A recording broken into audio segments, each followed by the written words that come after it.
করে এক টুকরা গোস্ত নিজে খান না, সব গরিবে দিয়ে দিচ্ছেন, তারপরও কি হবে? গুনাহ হবে, কারণ কাজটা কি? চুরি। এখন আপনি গালি দিয়ে যদি ইসলামের খেদমত করেন, কারণ একটা কথা বলেন না, তার নামে মিথ্যা কথা বলে যদি ইসলামের খেদমত করার চেষ্টা করেন, যে লোকটা ইসলামের শত্রু আপনার দৃষ্টিতে, এই জন্য তার নামে মিথ্যা কথা বললেন। মিথ্যা কথা কোনো অবস্থাতে ইসলাম জায়েজ করে নাই। কোনো কাফের বিরুদ্ধে মিথ্যা বলা জায়েজ নাই, সেখানে আলেমের বিরুদ্ধে করতে বলবেন। আল্লাহ তাআলা আমাদেরকে হেদায়েত দান করুন।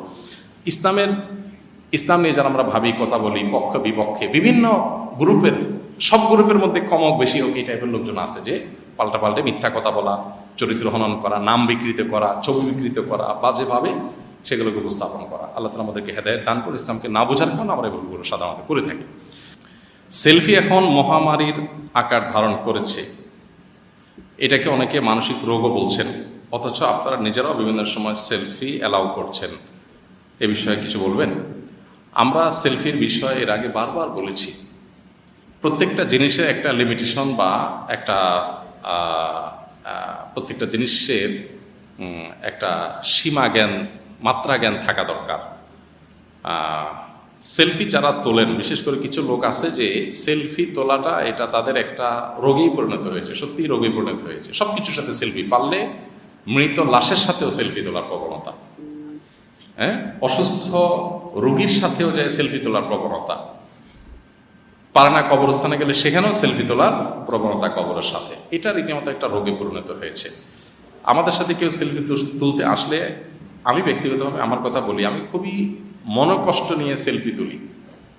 না তুললে অনেক সময় ভুল বুঝবে, রাগ করবে, ইসলামের দিকে আসতে গিয়ে আরও দূরে সরবে। এসব কারণে নিরুপায় হলে কখনো হয়তো আমরা সেলফি তোলার সুযোগ দিই কাউকে, কিন্তু বেশিরভাগ ক্ষেত্রে আমরা চেষ্টা করি বিরত রাখার, মুখে বলার, খুব বেশি হয়তো হার্ড লাইনে যাই না, এতটুকু।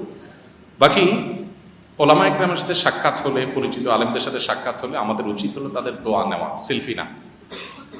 সেলফি নেওয়াটা এটা আমাদের তাকওয়ার পরিপন্থী কাজ।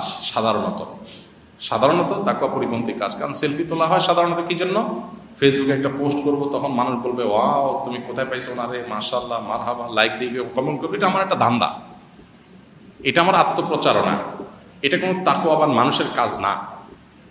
আল্লাহর কিছু বান্দা আছে মাশাআল্লাহ, যারা এগুলো চায় না, তারা এসে দোয়া চায়, নসিহত চায়। আপনি একটা কাগজ আগায় দেন, একটা বই আগায় দেন, যে ভাই কিছু নসিহত লিখে দেন, একটা ওসিয়ত লিখে দেন, একটা অটোগ্রাফ, কিছু লিখে একটা অটোগ্রাফ দিয়ে দেন, যেটা আমার স্মরণ হবে, যেটা আমার জীবনে প্রেরণার কাজ দিবে। সেটা করেন, সেটা না করে আমরা সেলফি রোগে আক্রান্ত। এই জন্য অনুগ্রহ করে এইটা থেকে আমরা বেরিয়ে আসার চেষ্টা করি। আমরা যাদেরকে অ্যালাউ করি, আমরা কিছু ক্ষেত্রে মনে হয় যে কিছু ভাইয়েরা দিনের দিকে নতুন আগাইছেন, এর মাধ্যমে তারা যদি আরেকটু আগাইতে পারেন, সেজন্য হয়তো আমরা অ্যালাউ করি। বাকি মৌলিকভাবে ছবি তোলাটাকে অনেক ওলামা ইকরাম হারাম মনে করেন, এই ফটোগ্রাফিকে। আমরা সেটাকে হারাম মনে করি না। না করলেও এহতিয়াত এবং সতর্কতা হলো, একান্ত প্রয়োজন না হলে এই ছবি তোলার কাজ না করা, সেই জিনিসটা আমরা অবশ্যই বিশ্বাস করি। যার কারণে সেলফির পরে আমরা অনাগ্রহ তৈরি করার চেষ্টা করি। এরপরও কখনো হয়তো মনে হয় যে এখানে তোলাটা বেশি প্রয়োজনীয় বা না তুললে ভুল বুঝবেন, তখন যে আমরা তুলি। তবে আপনাদেরকে আমরা অনুরোধ করবো আপনাদের মাধ্যমে, যাতে করে ওলামা ইকরামকে দেখে এই সেলফি না তুলে চেষ্টা করি যেন আমরা যথাসম্ভব ওলামাদের কাছ থেকে দোয়া নেওয়ার, নসিহত নেওয়ার, তাদের কাছ থেকে গাইডলাইন নেওয়ার, এই জিনিসগুলো আমরা চেষ্টা করবো ইনশাআল্লাহ।